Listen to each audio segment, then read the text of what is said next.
आकाशवाणी नागपूर हेमांगी कुलकर्णी आपल्याला ठळक बातम्या देत आहे। देशात कोविड-19 रुग्ण बरे होण्याचं प्रमाण 92.32% पोहोचल्याची माहिती केंद्र सरकारने आज दिली। गेल्या 24 तासात देशभरात 54,000 रुग्ण बरे होऊन घरी गेले आहेत।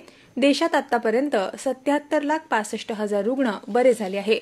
प्रत्यक्ष उपचार घेणाऱ्यांच्या प्रमाणातही घट झाली असून ते एकूण रुग्णांच्या तुलनेत 19% इतकं आहे।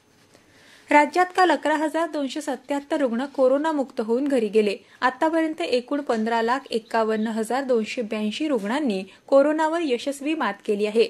सध्या राज्यात 1,06,519 रुग्णांवर उपचार सुरू आहे। नागपुरात आज 124 कोरोना बाधितांची नोंद झाली, त्यामुळे एकूण बाधितांचा आकडा 1,04,177 इतका झाला आहे, तर 97,132 रुग्ण आजपर्यंत बरे झाले आहेत। कोविड-19च्या पार्श्वभूमीवर हॉस्पिटॅलिटी अर्थात निवास भोजन आदी सेवा क्षेत्राचं पुनरुज्जीवन आणि पर्यटकांना चांगल्या सुविधा उपलब्ध करून देण्याच्या दृष्टीनं या क्षेत्राला औद्योगिक दर्जा देण्याचा निर्णय राज्य मंत्रिमंडळाने घेतला आहे। मुख्यमंत्री उद्धव ठाकरे यांच्या अध्यक्षतेखाली काल झालेल्या बैठकीत हा निर्णय घेण्यात आला।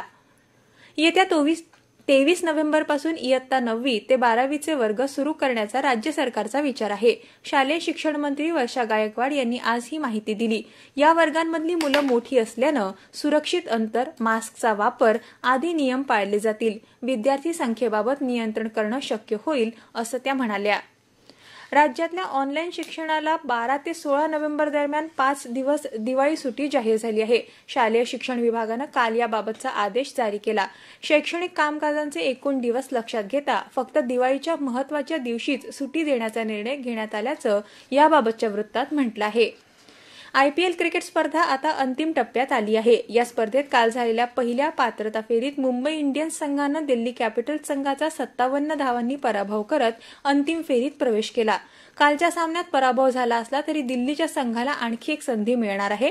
रॉयल चॅलेंजर्स बंगळुरू आणि सनरायझर्स हैदराबाद यांच्यात आज बाद फेरीचा सामना होणार असून त्यातल्या विजेत्याबरोबर दिल्लीची लढत होईल। याबरोबरच हे ठळक बातमीपत्र संपलं। नमस्कार।